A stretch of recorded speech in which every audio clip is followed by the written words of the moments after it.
Assalamualaikum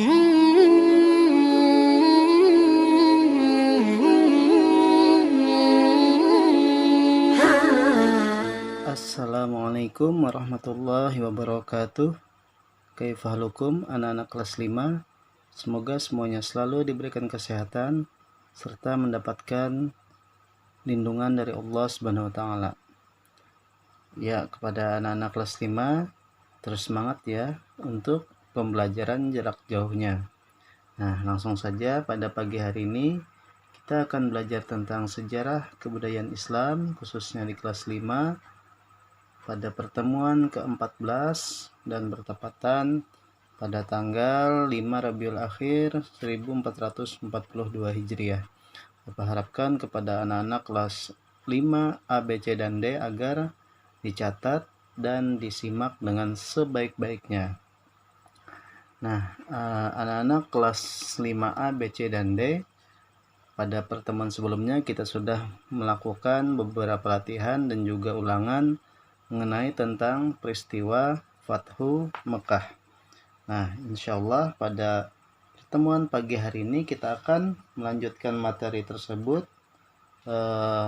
yaitu tentang membina masyarakat Madinah. Nah, anak-anak kelas 5, nama kota Madinah itu sebelumnya bernama Yasrib ya. Jadi Yasrib adalah nama lain dari kota Madinah. Nah, penduduknya disebut juga sebagai kaum Ansor. Nah, karena telah menerima dan menolong orang-orang Mekah yang berhijrah ke Madinah. Jadi orang-orang yang berhijrah ke Madinah itu disebut dengan kaum Muhajirin. Nah, jadi nama Yasrib tadi merupakan nama lain dari kota Madinah.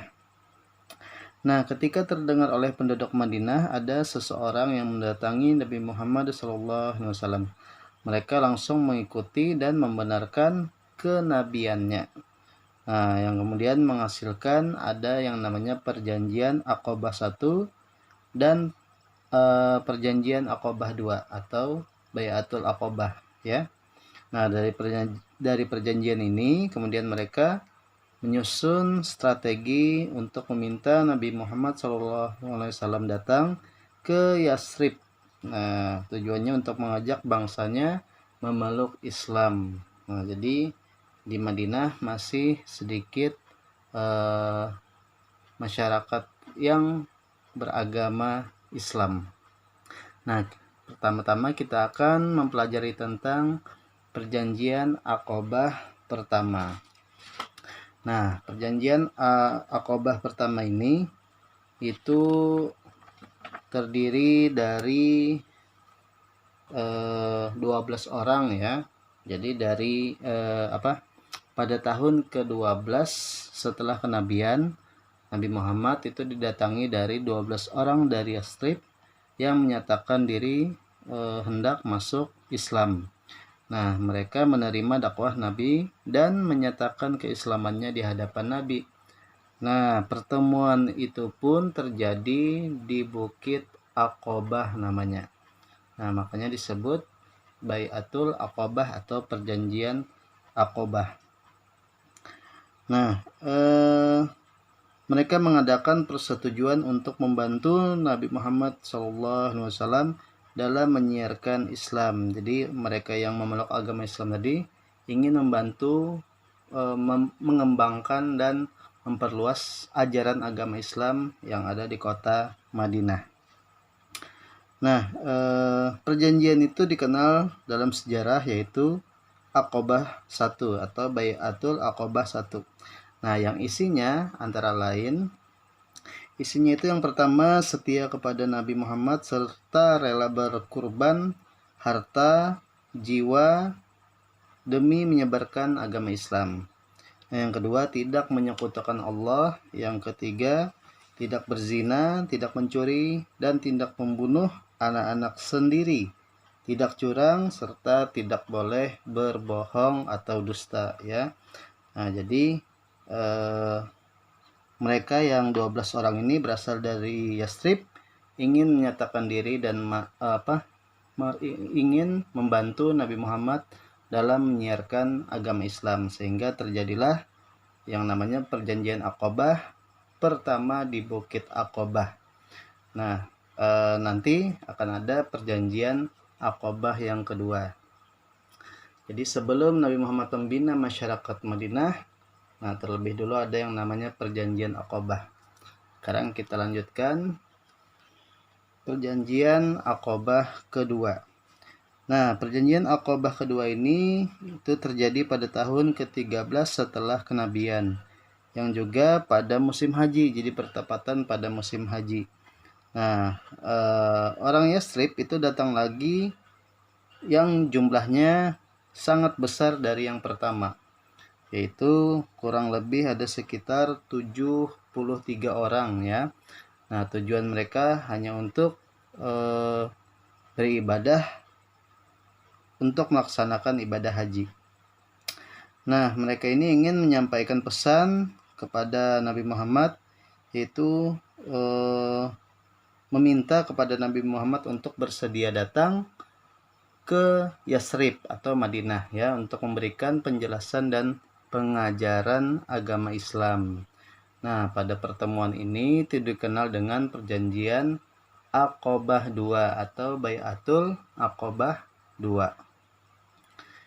Nah, isinya yaitu isi dari perjanjian mereka atau orang Yasrib tadi kepada Nabi Muhammad adalah, yang pertama, ini langsung disampaikan oleh Nabi Muhammad ya. Yang pertama yaitu berusaha untuk selalu mendengar dan taat ketika bersemangat dan malas. Nah, jadi pada saat semangat maupun malas harus berusaha untuk selalu mendengar dan taat. Nah, artinya tidak boleh bermalas-malasan. Yang kedua, berusaha untuk selalu menafkahkan harta ketika sulit dan mudah.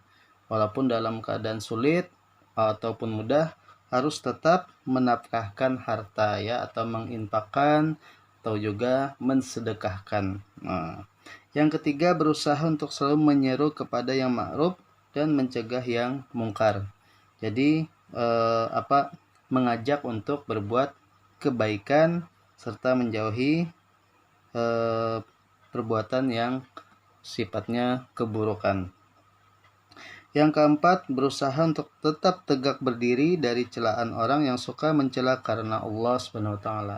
Jadi walaupun orang mencela, baik itu mencela diri kita, agama kita, maka kita pun harus tetap berdiri tegak ya, harus tetap sabar dan berusaha untuk tidak membalas.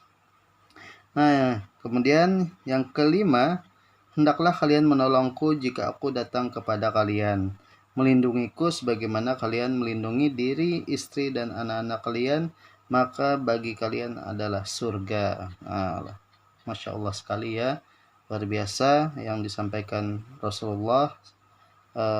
Apabila kalian menolongku, jika aku datang kepada kalian, hendaklah kalian menolongku.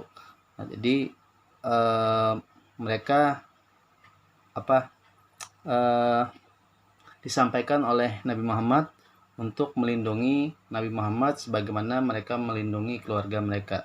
Maka sebagaimana yang disampaikan oleh Nabi Muhammad SAW, balasannya adalah surga. Nah, kemudian mereka pun kemudian wakil dari rombongan dari Yasrib tadi memegang tangan beliau dan berkata, "Wahai Rasulullah, benar demi yang mengutus engkau, dengan benar kami benar-benar akan melindungi engkau sebagaimana kami melindungi istri-istri kami." Nah, mereka pun dibaiat oleh Rasulullah dan berjanji, "Demi Allah, kami adalah orang-orang yang mahir dalam berperang dan mengepung musuh." Nah, jadi mereka sudah berjanji di hadapan Rasulullah. Makanya disebut sebagai perjanjian Aqabah 2. Nah, kemudian selanjutnya setelah Nabi Muhammad SAW, salah satu dari misi Rasulullah yaitu diutus di muka bumi ini adalah untuk membangun masyarakat yang berakhlak mulia ya.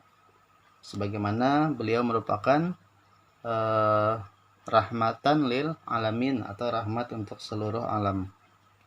Nah, langkah yang pertama yang dilakukan Rasulullah adalah dengan menanamkan keimanan sebagaimana pondasi yang tangguh, yaitu dalam bidang sosial. Nah, upaya Rasulullah untuk melakukan pembinaan masyarakat Madinah dalam bidang sosial yang pertama yaitu menciptakan kerukunan antar suku di Madinah.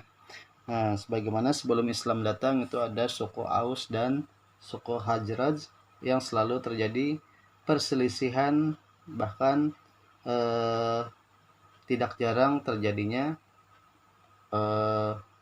pertumpahan darah ya, karena diadu atau dihasut oleh pihak ketiga, yaitu dari kaum Yahudi. Nah, di sini Nabi Muhammad SAW memberikan penerangan kepada masyarakat Madinah bahwa Islam adalah agama yang menentang sifat membeda-bedakan karena Islam cinta perdamaian. Nah, beliau pun menciptakan kerukunan antar suku di Madinah. Yang kedua yaitu mempersaudarakan sahabat Muhajirin dan Ansor. Sebagaimana tadi sudah Bapak sampaikan bahwa kaum yang berasal dari Madinah disebut sebagai kaum Ansor ya. Sedangkan orang yang berhijrah yang ikut dengan Nabi Muhammad SAW ke Madinah itu disebut dengan Muhajirin. Nah, di sini Nabi bertugas untuk mempersaudarakan mereka berdua. Tujuannya yaitu untuk membangun sebuah kekuatan yang kuat, yang kokoh. Kemudian keadaan sosial, ekonomi masyarakat akan terbina dengan baik. Jadi dengan bersatunya sahabat Muhajirin dan Ansor, maka keuangan, kemudian keadaan sosial itu akan terbina dengan baik ya, dengan semangat kesukuan. Nah, jadi tidak boleh saling istilahnya berebut kekuasaan ya, atau ingin menang sendiri. Yang ketiga yaitu membuat piagam Madinah. Nah, ini salah satu upaya Rasulullah dalam membina masyarakat Madinah. Apa itu piagam Madinah? Nah, jadi piagam Madinah ini berisi tentang perjanjian ya, perjanjian Madinah, seperti istilahnya itu undang-undang ya, untuk melindungi hak-hak asasi manusia. Nah, salah satunya isinya yaitu kaum Yahudi bersama kaum muslimin wajib turut serta dalam peperangan. Jadi harus ikut dalam peperangan. Kemudian kaum Yahudi dan Bani Auf diperlakukan sama seperti kaum muslimin. Jadi banyak kaum yang masih non muslim atau bukan Islam yang berada di Madinah, sehingga harus diperlakukan sama seperti kaum muslimin yang lainnya. Nah, itu salah satu beberapa dari isi dari piagam Madinah. Kemudian kita lanjutkan yaitu bidang ekonomi. Nah, bidang ekonomi ini yang pertama yaitu menciptakan kesejahteraan umum. Jadi Nabi Muhammad SAW selalu menganjurkan kepada pengikutnya untuk bekerja dengan tekun, ya, dengan rajin, dengan penuh semangat. Kenapa? Karena untuk meningkatkan taraf hidupnya yang lebih sejahtera. Nah, kemudian di bidang sosial juga Nabi Muhammad mewajibkan orang yang kaya agar mengeluarkan zakat untuk diberikan kepada fakir miskin, agar kaum muslimin bisa saling tolong-menolong dan bantu membantu. Nah, makanya kita dianjurkan untuk berinfak, bersedekah, berzakat, tujuannya untuk saling membantu ya, karena sebagian besar kita ada hak-hak yang mereka miliki.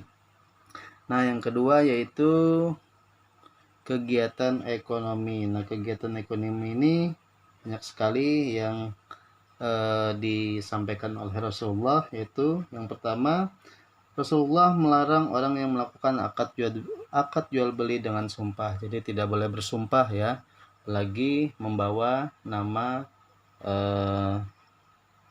sumpah demi Allah misalnya, atau sumpah demi yang lain-lain. Nah, tidak boleh ya. Tidak boleh membawa nama sumpah dalam akad jual beli atau berdagang. Kemudian yang B, memberi kemudahan dan pinjaman kepada yang membutuhkan. Nah, kemudian melarang melakukan monopoli ataupun menimbun barang-barang yang dibutuhkan masyarakat. Tidak boleh menimbun padahal barang tersebut diperlukan ya, tidak boleh disimpan untuk menjual harga yang lebih tinggi. Kemudian menghindari dari yang namanya riba, harus bersikap jujur dan benar. Nah, itu salah satu beberapa dari kegiatan ekonomi. Nah, kemudian kita lanjutkan yang selanjutnya yaitu bidang agama. Di sini Nabi Muhammad SAW membina masyarakat Madinah, salah satunya yaitu dengan membangun masjid. Nah, membangun masjid. Masjid ini digunakan sebagai pusat kegiatan ya. Jadi ada beberapa kegiatan. Nah, di Madinah itu Nabi Muhammad SAW membangun yang namanya Masjid Nabawi. Jadi Masjid Nabawi ini dibangun pada bulan Rabiul Awal tahun 1 Hijriyah. Masjid itu dibangun umat Islam dengan gotong royong. Nah, Nabi Muhammad SAW juga ikut serta dalam pembangunan masjid ini. Nah, adapun kegunaan Masjid Nabawi itu adalah yang pertama sebagai pusat ibadah, yang kedua sebagai pusat perencanaan kegiatan masyarakat, misalnya mau gotong royong atau kerja bakti atau dan lain-lain ya. Kemudian pusat latihan dan pendidikan, bisa sekolah, bisa juga berlatih. Kemudian menampung kaum muhajirin dari Makkah yang kehabisan bekal. Nah, jadi ada orang yang hijrah ke Madinah yang kehabisan bekal, maka disiapkan di Masjid Nabawi. Kemudian tempat mengadili perkara-perkara yang diselesaikan oleh Nabi Muhammad SAW. Jadi bisa juga sebagai tempat sidang ya, untuk memutuskan suatu masalah atau dimusyawarahkan. Nah, kemudian yang kedua yaitu mengembangkan pendidikan dan dakwah. Nah, di sini juga dalam melaksanakan syiar Islam, maka diperlukan orang-orang yang pandai membaca dan menulis. Oleh karena itu, Nabi Muhammad SAW sangat memperhatikan masalah pendidikan. Nah, makanya kita dianjurkan untuk sekolah ya dari kecil, kemudian dari melanjutkan ke jenjang berikutnya sampai nanti ke jenjang terakhir. Nah, tujuannya supaya kita bisa diperlakukan dalam berbuat kebaikan, kemudian tingkah laku kita teratur, nah hidup kita juga sederhana, nah kemudian tutur katanya lembut, makanya dilarang untuk berkata-kata kotor. Nah, itu ya. Jadi seruan atau dakwah yang disampaikan oleh Rasulullah kepada umat manusia dilakukan dengan cara damai tanpa kekerasan. Nah, kemudian yang selanjutnya yaitu bidang pertahanan. Nah, di sini Nabi Muhammad juga karena sudah terlatih dalam beberapa peperangan dan beliau juga menjadi panglima perang, maka Nabi Muhammad membentuk kekuatan dan politik Islam ya. Pertahanan pertama yang dilakukan oleh Nabi Muhammad SAW adalah pertahanan iman. Nah, makanya iman kalaunya tidak kuat, maka agama seseorang bisa akan roboh ya atau hancur. Tapi kalau iman kita kuat, seberat apapun orang menggoda, orang ingin menghancurkan kita, maka tidak akan bisa. Nah, makanya iman harus kuat. Nah, bagaimana untuk cara menguatkan iman? Nah, banyak ya. Bisa dengan rajin sholat, melaksanakan kebaikan, kemudian rajin mengaji, kemudian berpuasa, dan lain-lain.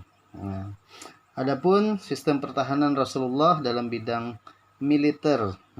Ini ada satu, bermusyawarah dalam menentukan taktik ya atau strategi militer dan mengalahkan musuh tanpa pertempuran, meminimalkan jumlah korban dan tidak mudah marah. Nah, itu beberapa sistem pertahanan Rasulullah dalam bidang militer.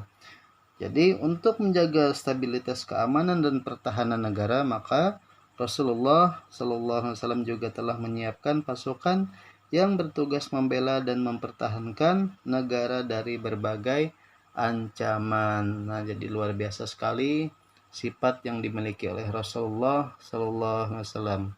Mulai dari memimpin kota Mekah ya, beliau berdakwah dari sembunyi-sembunyi, kemudian dakwah secara terang-terangan, kemudian diusir dari kota Mekah, hijrah ke Madinah. Sampai di Madinah, beliau pun menjadi pemimpin dan panglima di Madinah. Jadi tidak hanya menjadi nabi dan rasul, beliau juga merupakan sebagai sosok seorang pemimpin ya, rahmatan lil alamin, rahmat untuk seluruh alam. Nah, Masya Allah, mudah-mudahan kita bisa meneladani sifat dan sikap yang dimiliki oleh Nabi Muhammad SAW. Nah, alhamdulillah anak-anak kelas 5 ABC dan D, kita sudah menyelesaikan materi tentang bab 3, yaitu membina masyarakat Madinah. Nah, insya Allah ya, pekan depan kita akan sedikit latihan, tujuannya untuk memperkuat kembali dan mengingat kembali materi yang sudah Bapak sampaikan hari ini. Nah, untuk itu terus semangat belajarnya, jangan lupa untuk terus jaga kesehatan dan terus berdoa semoga menjadi anak yang soleh dan soleha. Assalamualaikum warahmatullahi wabarakatuh.